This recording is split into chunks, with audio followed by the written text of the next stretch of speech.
Hey guys, welcome back. So today we're here to talk about a interesting rifle and then a new product from Primary Arms, which is their 1 to 10 power by 28 second focal plane ACSS reticle scope sitting on top here. Yes, it's a 1 to 10 power. And then it's setting on a Foxtrot Mike, and it's called an FMP556, and that's the AR-15 you see down here. And the two together are a really interesting combination. We're going to talk a little bit about the rifle, talk a little bit about the scope, and let you guys know what we think of each. So with that being said, let's get started doing some shooting with the FMP556 with the SLX 1 to 10 by 28 power second focal plane scope from Primary Arms. So this rifle is a little bit different than other guns on the market, and I'll tell you why that is. Now, first of all, we have the recoil system contained within the upper receiver, which sets it apart from most other AR-15s on the market. It's not the only AR-15 to do something like this, but it is a little bit different than what you'll typically run into. But that gives us the ability to put a folding stock on this and still fire the gun with the stock folded if that's what you want to do. So that gives you some interesting options as we move forward on the receiver. We'll talk about the upper receiver than the lower receiver. You'll notice that the top of the receiver is a bit taller than what you're probably accustomed to seeing with a T-handle charged rifle. This rifle obviously is missing its T-handle because it doesn't use one. Over on the left-hand side of the receiver, we have the charging handle, which can be moved over to the other side for left-handed operation, or if you're right-hander and you just want to use it for whatever reason on that side. So this charging handle pulls back much like an HK. However, unlike an HK, you cannot rotate it and lock it in the upward position. I don't see that as being a really big issue because when you pull this bolt back, you have standard ping pong paddle type functionality, which locks the bolt open on last shot fired, or you can manually lock it open, then push the button, and it'll go ahead and chamber that round. You'll notice that the ping pong paddle is kind of protected by the receiver cuts on it. The upper receiver is quite a bit different than your standard AR-15. And then moving out here towards the end, we have I'm going to guess it's a proprietary handguard on this thing because, again, you have this raised area and this pick rail that extends out from the receiver over the charging handle area. It's the same height. So this system is set up obviously for M-lock, and it rotates all the way around the handguard. It's placed at such a distance that you won't have a problem with the M-lock system not working. Sometimes they make these handguards so shallow that the screws or the M-lock system actually hit the barrel. It makes it very difficult. We just talked about that with a recent video we did on a CZ bolt action rifle. And then moving out here towards the end, we have a dead air suppressor on it. And the gun comes from Primary Arms with this muzzle device that's already installed on the gun, which again is compatible with dead air silencers. Now this is a very effective break when you don't have a suppressor on it, but when you're shooting inside of a structure like we are from the shooting shack, the concussion coming off this thing comes right back at the shooter. It's pretty obnoxious. So running it with a silencer definitely takes the edge off that blast and makes it much more pleasant to shoot. This railed handguard is held in place by 2 screws, which clamp the barrel nut that is down here. Now on the lower receiver, you'll notice, well, first of all, I also want to point out that it does not have a forward assist and has this port buffer here. And then you can see an open area behind the bolt carrier. We'll talk about that in the disassembly portion of the video. So down here, we have a standard mag release and an ambi selector lever, standard AR-15 pistol grips. Then the trigger guard is machined into the lower. And then we have a slightly different profile to the lower than you're normally going to see on an AR-15. And this is the magazine, goes in, and it has standard functionality. It does not have an ambi magazine release on the other side, but it does have that ambi select lever. All right, so that covers off on the features of the rifle. Next, let's take a quick look at the scope, then do some shooting with this rifle, take it apart, and show you the rather unique design elements that have been used in this particular gun. Going back a few years, I was at SHOT Show, and people were talking about 1 to 8 power optics, and people were inquiring, well, what about a 1 to 10? And many of the scope manufacturers I spoke to back then, this is many years ago, said that given the constraints of standard size tubes, 30 and 34 millimeter tubes, and other constraints, they just couldn't really fit a 10 power optic into an LPVO like what you see here. And I always thought that was funny because there were people before we put men on the moon that would say, well, it's not really feasible. It would take months to get there when it wound up taking much less than that. And so anytime you tell somebody it can't be done, there's an engineer out there somewhere that's going to make it happen. And that's no different with the current generation of 1 to 10 power optics. Now, Primary Arms isn't the first company to release a 1 to 10 power optic. Others have, but this one's going to be more affordably priced. So some of the features of this is that it's about 10.5 inches long. It's a 34 millimeter tube. It is an MOA. This particular one is set up for MOA, and it has 40 MOA of elevation and windage adjustment, and it has these turret covers. Each click is 1/2 of an inch at 100 yards, or roughly 1/2 MOA, and that's both on the elevation and the windage. Now, if you take a look on the left-hand side of the scope body, there's no side focus. This is an illumination setting. There's a 2032 battery setting inside the battery compartment here. You have 11 settings for this particular brightness level. So you'll have 2 night vision compatible settings, which are going to be very faint, and then you're going to turn it all the way up, and then the last 2 of the 11 will be daylight visible settings. So that means that even in broad sunlight, you'll be able to see the horseshoe reticle of the ACSS reticle system, which is in here. You'll be able to see that in daylight and treat it like a 1 power red dot sight, if you will, with both eyes open. So that's a really neat feature. Now, this has a throw lever on it that comes with the scope, and this is your magnification ring, and that's a really nice touch. So it's already in the box, so you're not having to buy an aftermarket one or struggling to get this thing to change magnification settings. If your hands are slippery, wet, whatever, you do have that option of putting that throw lever on there, which is held in place by a screw. And so I've always liked those types of attachments because it makes it much easier to go through the focal range or the zoom range of the optic. Now, the ocular side lens is also adjustable, so you can fine-tune this to your particular eye. You know, everybody has slightly different eyes, and so having that adjustable ocular side is critical to the function of the scope. Now, as I mentioned, the scope does have an ACSS reticle in it. It includes a BDC, or bullet drop compensator. It also has hash marks on a bit of a Christmas tree, if you will, that will give you your various wind holds at range, and then it also has a couple of lead markings. So if you have a moving target at range, you can use different holds for those moving targets. And then it also has a range estimation tool built into the reticle as well. Now, I do believe Mr. Guns and Gear did a very deep dive into this scope. You may want to go watch his video to get more technical specifications on the optic. But as it sets, this is a very good LPVO. I enjoy shooting it. It has about a 3.5 inch eye relief, but as you go through your magnification range, that's going to change a little bit.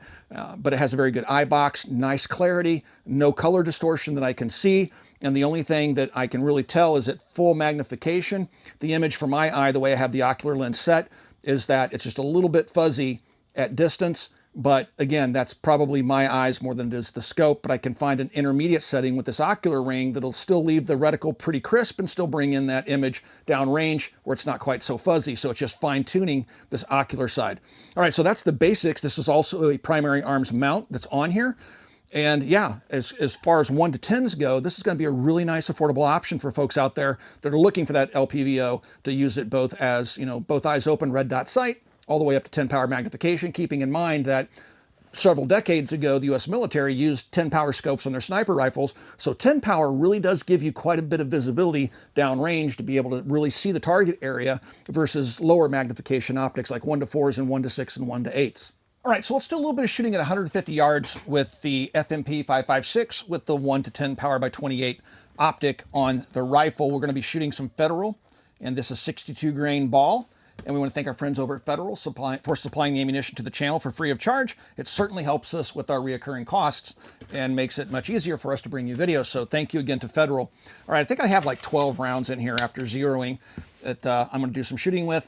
We zeroed it so it would shoot true with the dead air suppressor on it. Now, by taking the suppressor off, you'll see an ever so slight impact shift at 100 yards, about 1.5 inches, 2 inch point of impact shift. So with the can on, slightly different dope setting for the scope. All right, let's go ahead and charge her up and do some shooting at 150. I'm just going to dead hold here and not use the BDC.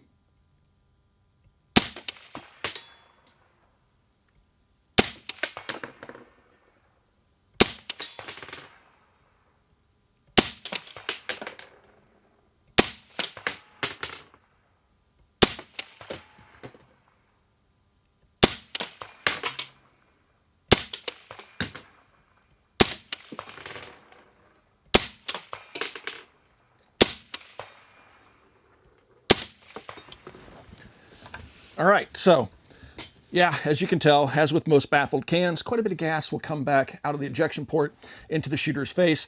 If you step outside with a slight breeze, it'll carry most of that gas away. But the dead air cans can be a little bit gassy, as most baffled cans can be. The recoil impulse and everything is pretty mild on the gun. It has a completely different feel to it than your standard run-of-the-mill AR-15 that has the recoil system in the stock. But you'll see why there's the difference in recoil when we take the upper apart and show you how that system works. But overall, it's a very interesting rifle. I've shot them a couple of times. I had the opportunity to shoot this rifle at the Primary Arms event in Texas this year, and that was held at the same time that the NRA show was going on, and we went to the PA event, and we had a chance to sit down, chat with the owner of Foxtrot Mike, and talk about the gun and do some shooting with it, and other folks, obviously, in the media were there to shoot the guns as well. So this was sent to us by Primary Arms for today's video, and yeah, pretty interesting gun if you're, again, looking for something that's a little bit out of the ordinary and just don't want a standard AR-15. All right, let's push things out to 350 yards. This time we'll be using the BDC that's in the scope, and you'll notice that when I'm shooting at range, I typically don't run full magnification because I'm using a silencer and there's not much wind up on the hill today. By increasing the magnification, the mirage on the can becomes more pronounced. So generally, when I'm shooting a suppressor, I'll back that magnification off to where I can still get a good view of the target at range, but I'm not enhancing that mirage by increasing the power. I'm backing it off, and it makes it a little bit easier to see through that mirage. All right, so 350 yards, here we go.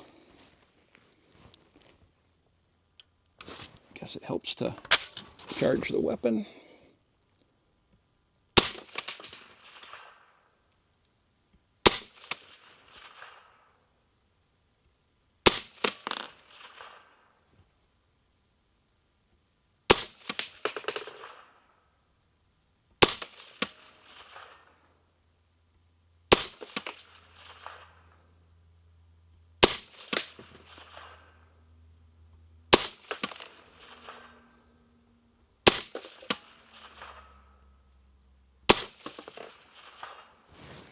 All right, so as you can see, it's ejecting the spent cases pretty much at the 2 o'clock position. That's because we have the suppressor on the gun, which is overgassing the system a little bit. All right, guys, let's take this thing apart and see what makes it tick. On the inside, I do have the bolt locked to the rear. Magazine is out. I can see the weapon is empty. I'm going to go ahead and let that bolt go home. Now it uses standard AR-15 takedown pins. This is just, in essence, a standard AR-15 lower, if you will. I'm going to push that pin out. I'm going to leave it hinged open. Now inside you can see the standard AR-15 trigger group. It's just a standard mil-spec trigger group. And up here, I have a little end plate where the T-handle would be that's holding the recoil spring and guide rod. Now the guide rod comes back into a recessed area in this end cap, so we're going to use a tool, which is just an Allen key, to push in there, push that out of engagement with the recoil spring, just like that. It came off, and you just want to watch it, make sure you capture it with your finger, and then here is your recoil spring and guide rod. You'll notice that there are two springs inside there, one inside of the other. And then that's your guide rod. Once you have that out, pull the charging handle to the rear, and you can reach in there and grab your little bolt carrier. Now you'll notice that it has a DI system up here. The recoil spring lines up back here. Here are your carrier keys, but that's not a standard carrier key. Look at the height of it, okay? But it is staked in place. And then you have your cotter pin here for taking out the firing pin and disassembling the bolt from the carrier. All right, we'll do that here in just a second, but you can see where the DI interfaces and the guide rod will protrude from the front when it recoils. Right here, that's your DI cup. All right, so let's go ahead and take out the cotter pin there. I don't know, I can usually do this with the tip of a bullet, but there we go. Take out the cotter pin, take out the firing pin, then push back, get my cam pin out here. Get it lined up. Thing's a little bit dirty because we're running it suppressed. Yeah, you know what, I gotta go all the way around. It's not cut like a T-head, it's like a flattened circle. There we go. I'll show you what I mean here in a second. And then I can pull out my bolt from the carrier. And there's your piston rings. All right, so if you take a look at the head of this, see how it's round versus like the square that the standard one is? and only one side is flatted so you can get it past the carrier key. So that's how you disassemble the gun. As far as I can tell, that's a standard AR-15 bolt, and you just have that shorter truncated carrier and recoil spring that is all contained in that upper receiver. A pretty interesting design overall. The optic is $450. Now that's a very affordable option for a 1 to 10 power LPVO. So if you're looking to get into the 1 to 10 game and you don't want to spend a whole bunch of money, I think you're going to be very surprised with the features and quality of this particular optic at a really great price point.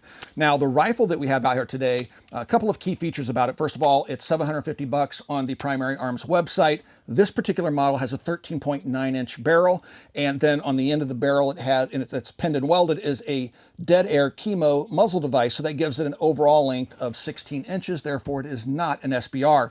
The barrel itself is a lightweight profile barrel, and it's a mid-length gas system. Again, it's a direct gas impingement system. The gas block is pinned in place, no screws, and that has a gas port size of 0.675. The upper and lower are billet, and the chamber is 223 Wild. So that gives you all the information on the stuff that we have out here this afternoon. Guys, if you enjoy videos like this, please consider becoming part of our Patreon family. There is a link in the video description below. Also, right here on YouTube, you got that little join button underneath the video player you're watching right now. Mash that join button, and you can support us here on YouTube in the age of demonetization. And last but not least, guys, please swing by, check out Copper Custom. Thank you for 14 years of support, and we'll talk to you guys soon.